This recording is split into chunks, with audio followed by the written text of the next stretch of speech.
warahmatullahi wabarakatuh. Waalaikumsalam warahmatullahi wabarakatuh. Apa kabar Bu Ibu? Baik, Pak. Masih semangat ya? Semangat, Pak. Oke, kita tanya dulu Bu Ibu. Ayo. Tepuk semangat.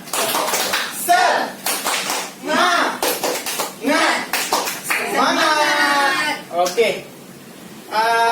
Hari ini kita akan menjelaskan itu modul keempat Ibu. Ya, modul keempat hari ini tentang perlindungan anak. Ya. Ini Ibu kan pasti sudah punya anak ya semua di sini ya, anak anggota KPMPKH. Oke, itu terbagi atas 2 sesi. Hari ini saya akan menjelaskan yang satu sesi aja, sesi 11, yaitu tentang pencegahan kekerasan dan perlakuan salah terhadap anak.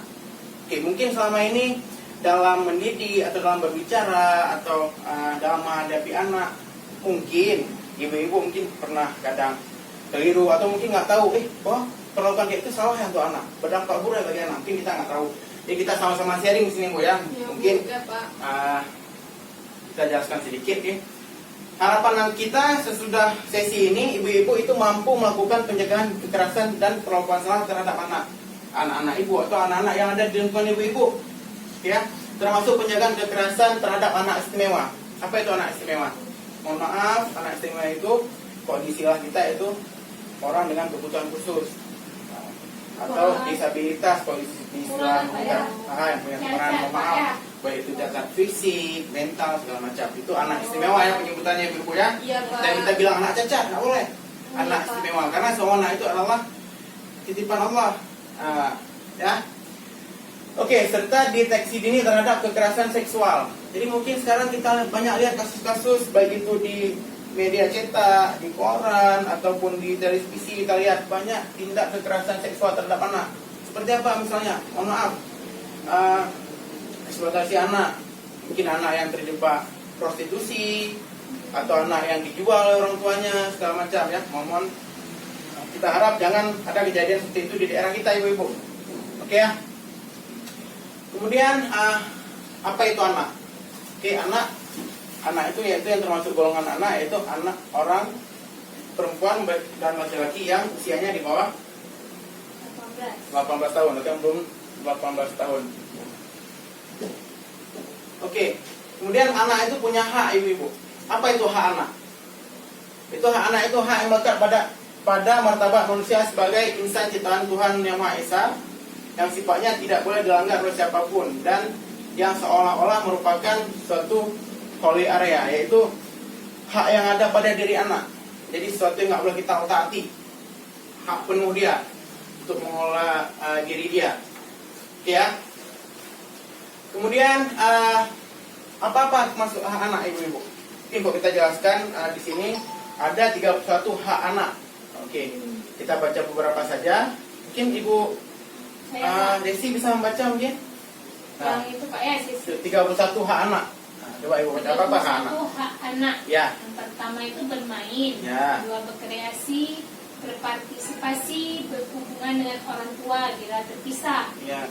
bebas beribadah sesuai agamanya, bebas berkumpul, bebas berserikat, hidup dengan orang tua, kelangsungan hidup tumbuh dan berkembang, nama, identitas, kewarganegaraan, pendidikan, informasi, standar kesehatan paling tinggi, standar hidup yang layak. Bu Teza mungkin bisa melanjutkan Yang mana lagi, Pak? terkait dengan perlindungan tadi, hak Terkait anak, dengan 31 hak anak. hak anak. Oke.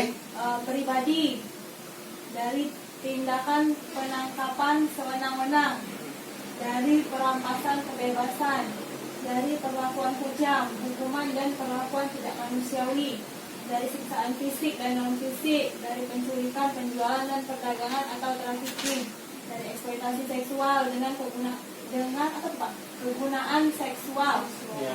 dari eksploitasi atau penyalahgunaan obat-obatan, dari eksploitasi sebagai pekerja anak, dari eksploitasi sebagai kelompok minoritas garis miring kelompok adat terpencil, Ya. dari pemandangan atau keadaan yang menurut sifatnya belum layak untuk dilihat anak, khusus dalam situasi genting atau darurat, khusus sebagai pengungsi orang yang terusir atau tergusur, khusus jika mengalami konflik hukum, khusus dalam konflik bersenjata atau konflik sosial. Oke. Itu terima kasih Ibu Teza dan Ibu Desi. sudah membacakan 31 hak anak. Jadi harapan kita ketiga 31 hak ini harus dipenuhi dan dijaga.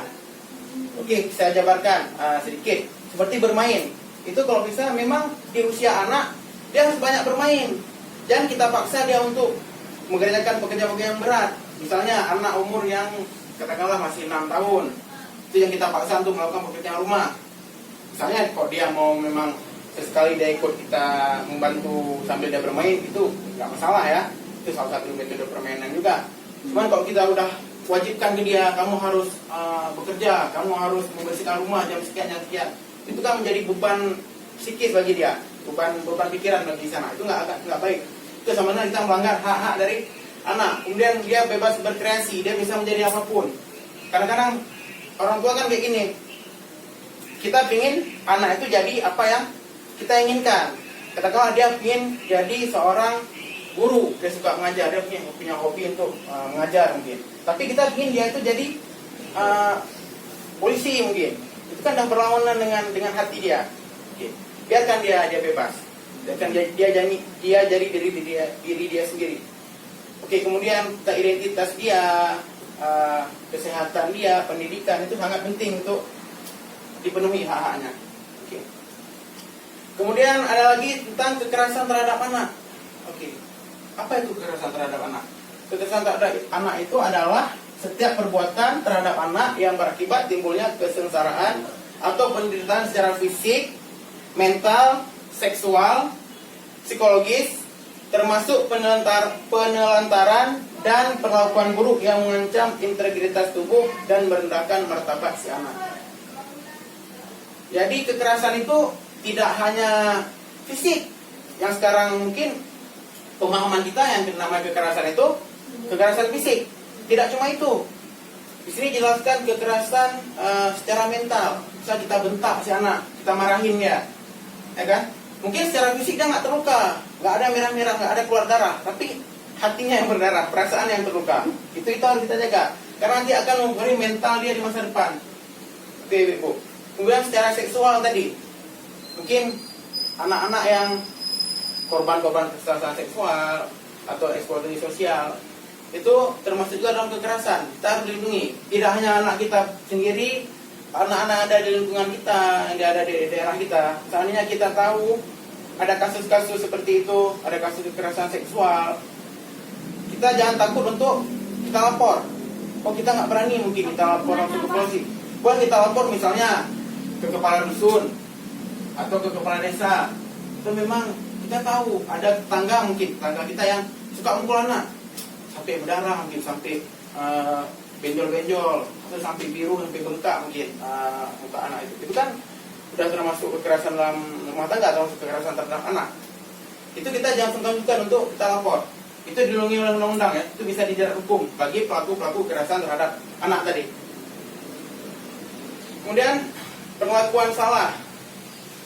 Itu perlakuan salah seperti perlakuan yang tidak sepatutnya dilakukan oleh orang-orang yang diberi tanggung jawab atau kuasa atas dan mempunyai kewajiban untuk memelihara dan merawat anak yang dapat berpotensi merugikan sementara atau permanen, melukai, menimbulkan kecacatan, bahkan dapat mengancam jiwa anak. Itu hal-hal tadi, Bu, yang kita jelaskan, kekerasan-kekerasan tadi, itu akan menyebabkan penderitaan baik fisik, psikologis, psikis dia, seksual, dan sosial terhadap anak. Jadi bisa jadi nanti karena anak itu sering kita pukul, dia jadi pembangkang, dia jadi bandel, dia jadi anak yang susah diatur, jadi preman. Nanti kan kita nggak kita harapin anak-anak seperti itu. Atau yang lebih parahnya lagi, dia bisa kehilangan anggota tubuh dia misalnya. Mungkin karena orang tua yang terlalu kejam mungkin sampai memukul, sampai dia cacat tubuhnya, kan sayang itu.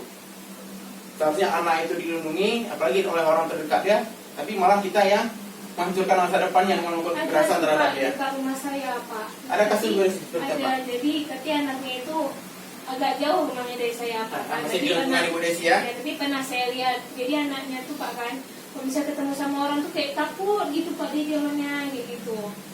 Jadi yang saya dengar-dengar, Pak, kan kadang rumahnya juga nggak sebelahan, dengan sama orang dia sering dipukul, sering gini sama orang tuanya, gitu, Pak. Nah, itu Ibu Desi sudah lihat bagaimana dampak kekerasan terhadap anak. Kita kan nggak mau, apalagi anak kita ya kan, sampai Iya, kayak gitu, Pak. mudah-mudahan jangan. Tapi dapat cepat dilapor itu ke pihak desa. Saya nggak tahu Pak kan, Nah, karena ya. kan nggak pernah lihat sendiri Pak kan. Tapi saya dengar kayak gitu Pak dari ibu-ibu. Coba nanti Pak. dibicarakan dengan ketua-ketua kampung dari ke pihak dusunnya, mungkin ketua dusun atau ketua lingkungan atau ke pihak kepala desa. Seandainya ada laporan-laporan memang terbukti seperti itu, kita harapkan nanti dari pihak desa bisa melakukan pendekatan terhadap keluarga si korban tadi. Itu jangan lagi melakukan tindakan-tindakan kekerasan seperti itu. Itu memang kalau kita nggak mampu, tidak ada salahnya untuk kita laporkan ke pihak berwajib. Seandainya itu memang sudah membahayakan jiwa si anak, ya, karena banyak kasus sekarang kita lihat yang melakukan kekerasan itu bukan orang yang jauh, tapi orang yang ada di sekeliling si anak. Ya, betul. Ya. Kemudian di sini juga saya akan jelaskan. Tes, Katin, ke sana. Udah tekan belum? Tekan saya jawab. 03, oke. Udah jalan. Tidak baik. Oke. Kita Oke, Bu ya. Seperti saya jelaskan tadi, Bu ya. Saya Pak. Jadi tolong dijaga ibu, anak-anak ibu, jangan ada tindak kekerasan terhadap anak. Oke ya. Kemudian perlakuan salah, apa itu? Yaitu segala bentuk perlakuan yang tidak sepatutnya dilakukan oleh orang-orang yang diberi tanggung jawab dan mempunyai kewajiban untuk memelihara dan merawat anak yang dapat berpotensi merugikan sementara atau permanen, melukai, menimbulkan catatan, bahkan dapat mengancam jiwa si anak. Ya, itu perlakuan salah terhadap si anak. Oke. Kemudian ini sesi terakhir saya jelaskan, yaitu jenis kekerasan dan perlakuan salah. Di awal tadi sudah kita singgung sedikit. Secara fisik, yaitu apa itu kekerasan secara fisik? Yaitu perbuatan yang dilakukan oleh seorang yang mengakibatkan rasa sakit, jatuh sakit atau luka pada tubuh anak. Seperti apa kekerasan fisik, Ibu? Mukul, Pak. Seperti apa, Ibu? Mukul, Cubit. tendang. Ya nggak boleh ya. Ya, Pak. Memukul, mencubit, menampar, menendang, menguncang-uncang tubuh si anak, ya kan? Ya. Gendong dia, jangan kayak gitu. Itu bahaya tuh. Itu termasuk kekerasan fisik. Atau yang lebih ekstrim lagi, memasukkan cabai ke mulut. Pernah kan kita lihat kan? Mungkin anaknya agak melawan misalnya kan? Kemudian dicabain mulut sama si ibunya. Nggak boleh ya, itu termasuk kekerasan fisik. Jangan, Bu ya. Kemudian secara psikis, yaitu perbuatan yang mengakibatkan rasa tidak nyaman, bahkan menimbulkan trauma berkepanjangan terhadap anak.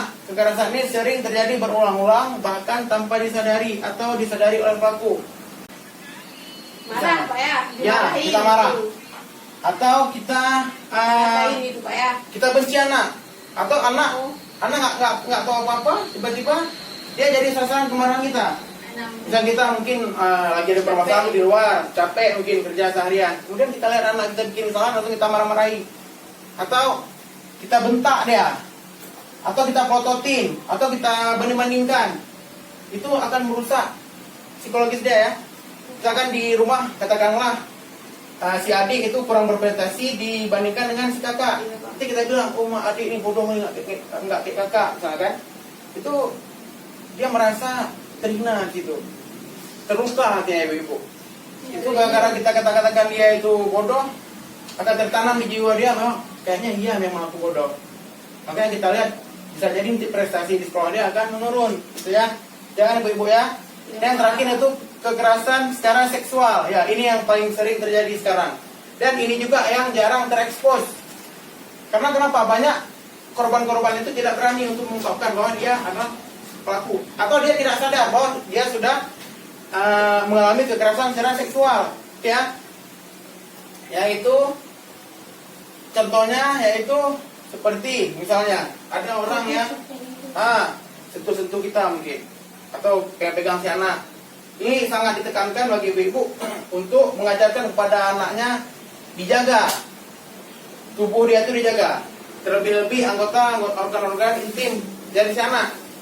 Misal ada orang yang mau menyentuh mulut dia, atau mohon maaf alat kelaminnya mungkin pantatnya mungkin dipegang sama orang nggak dikenal atau orang dikenal, itu jangan takut untuk berteriak. Katakan kepada anak, jangan pegang misalnya, atau berteriak minta tolong. Itu area-area sensitif seperti itu rentan untuk terjadinya pelecehan. Dan kadang orang nggak sadar atau nggak berani dia, misalnya katakanlah dia di sekolah mungkin pernah dipegang sama kawannya mungkin kan, yang mau ngadu malu, nggak ngadu, tapi orang yang sekitar dia terus-terusan gitu kan. Oke ya.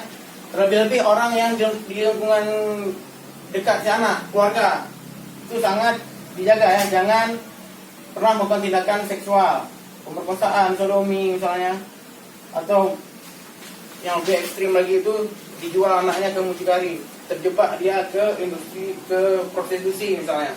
Jangan ya Bu Ibu ya. Oke, sudah cukup jelas untuk Ibu? Ada pertanyaan mungkin? Pak. Oke, ada pertanyaan? Enggak ya? Udah paham Pak. Paham ya? Paham Pak. Oke, terima kasih Bu Ibu atas perhatiannya. Harapan kita semoga sudah pembelajaran sesi ini kita dapat memperhatikan ini di lingkungan ibu-ibu, di keluarga ibu-ibu, dan jangan takut untuk melaporkan seandainya ibu-ibu pernah mendengar tindakan kekerasan terhadap anak yang mengancam jiwa. Lapor boleh ke pihak desa, ke perangkat desa, Oh, ya. atau ke pihak dusun, atau Oke, Bapak tadi bilang sama Bu Desi Pak ya? ya, Oh, ya. atau lapor ke aparat. Ya Pak. Ya. Ya Pak. Baik, sekian dari saya, mungkin mohon maaf atas segala kekurangan. Terima kasih atas segala perhatian. Wabillahi taufiq wal hidayah. Wassalamualaikum warahmatullahi wabarakatuh. Waalaikumsalam warahmatullahi